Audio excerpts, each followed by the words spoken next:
Sari-saring disgrasya at aberya ng sasakyan ang naispatan ng News 5 sa Quezon City. Makina ng pampaserong bus nagliyab habang umaarangkada sa EDSA. At 2 aksidente nangyari sa Kamuning at EDSA. Ikwento mo, Kay Imson. Umapoy ang makina ng pampasaherong bus ito sa Cubao kaninang alas 12 ng hating gabi. Ang mga pasahero, mabilis na nakalabas ng bus. Agad namang rumesponde ang mga tindera sa bangketa, dala ang balde-baldeng tubig. Pagkatapos ng 15 minuto, napatay rin ang apoy. 1 oras na traffic sa EDSA ang idinulot ng insidente. Inaalam pa ang dahilan ng pagkasunog ng makina ng bus. Sikapin sir na laging maayos yung takbo ng kondisyon ng sasakyan nila bago sila tumakbo.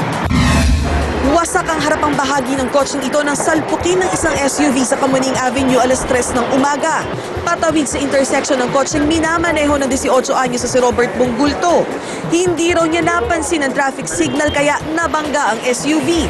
Ligtas naman ang 5 pang estudyante na sakay ng kotse, nakagagaling lang daw sa gimikan.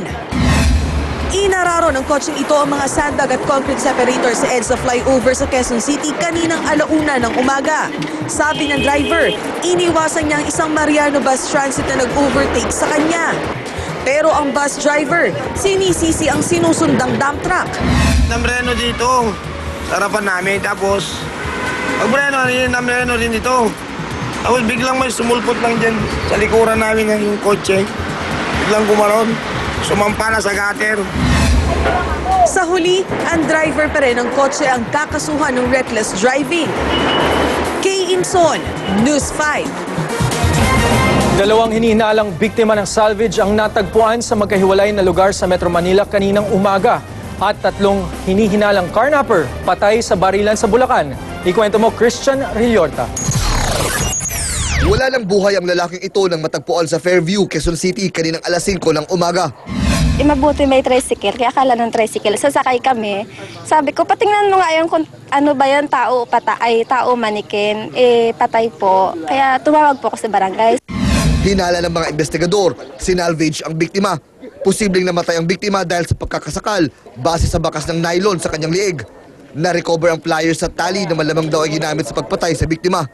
Nakita rin sa crime scene ang karton na may sulat na mga kakosa kong akyat bahay. Hindi pa huli ang lahat, magbago na kayo. Alas 6 ng umaga nagulantang ang mga residente sa Tondo, Maynila sa bangkay ng lalaki na may tama ng bala sa leeg at dibdib. Nakabalot sa masking tape ang mukha at nakagapos ng mga kamay ang di pa nakikilalang lalaki. Narinig po akong putok. Kung magkarinig ko po ng putok, tumakbo po ako rito. Nung pagtakbo ko, may palis na kotse. Tapos tinawag ko si Kagawad sa bahay nila para samahan papunta ako rito. Kasi nung pumunta na ako kami dito nakabulagta na yung tao. Tanging tattoo sa dibdib at likuran ng pagkakakilanlan sa biktima. Christian Rilorta, News 5. Sa kulungan ng bagsak ng isang rider dahil sa pagmamaneho ng lasing at walang helmet. Yan ay kahit palagpanggap sang empleyado ng TV5.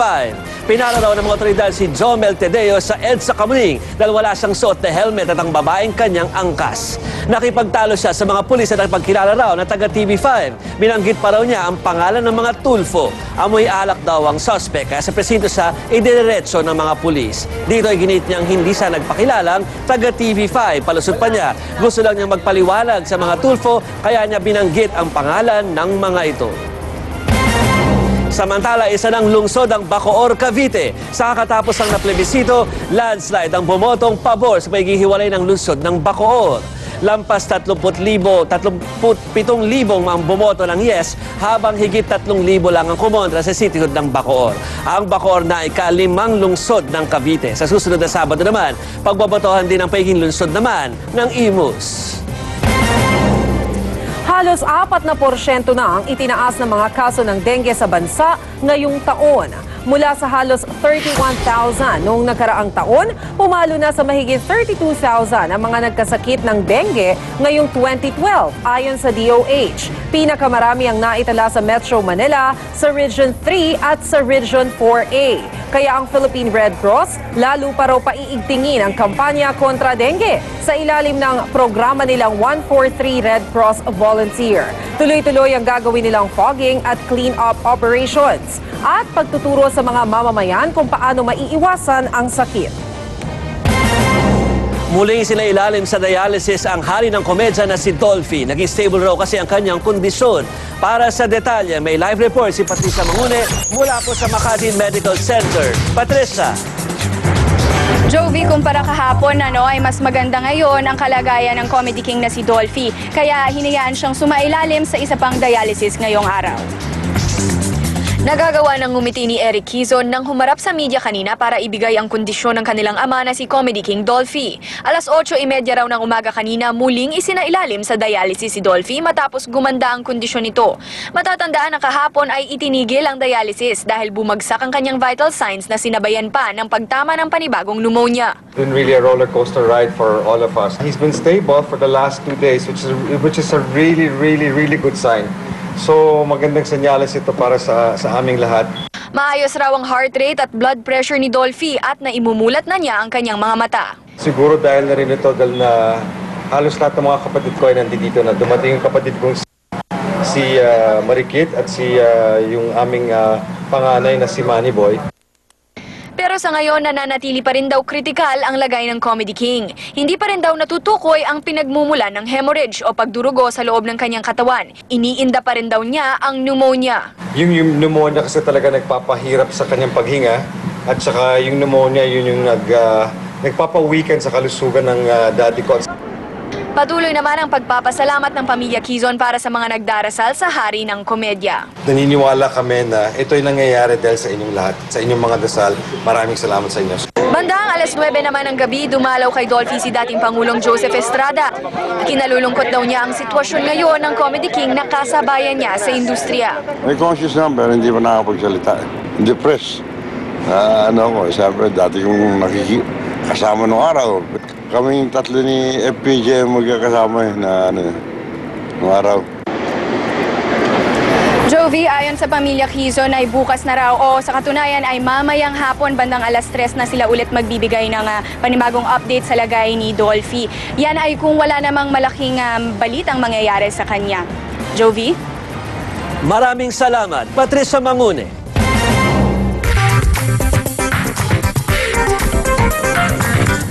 Pusa sa Australia tuloy sa pagigitara kahit lumilindol. Mga aso sa California nag-agawan sa titulo bilang pinakapangit. At pag-aaway ng 2 oso sa isang bakuran sa Florida, huli sa kamera. Yan at iba pang balita sa Action Abroad ni Marlene Alcaide. Tigil hininga at buong ingat na nagpatong-patong ang mga taong ito sa New York para makabuo ng Human Tower. Sa huli, nabuo nila ang tower na may 8 level at binubuo ng 150 tao. At ang nasa tuktok ng tower, isang 9 taong gulang na bata lang naman. Isang bagong world record na pinakamataas na Human Tower ang kanilang nagawa. Click na click ngayon sa internet ang video na isang pusang tumutugtog ng gitara sa Australia. Bukod kasi sa talentado, matapang din ang kitty na si Steven. Kahit kasi lumilindol ay patuloy lang siya sa pagtugtog. Ilang beses natigilan ng pusa sa pagyanig pero itinuloy pa rin niya ang kanyang perfect na performance. Naglaban-laban ang 28 aso sa California, USA para magkaalaman na kung sino sa kanila ang pinakapangit. Simple lang ang criteria ng 24th Annual World's Ugliest Dog Contest. Kailangan natural ang pagiging pangit. Ang Chinese Crested Rescue Dog mula sa Britain na si Mowgli ang nag-uwi ng titulo. Huli sa kamera ang pag-aaway ng 2 oso sa isang bakuran sa Florida, USA.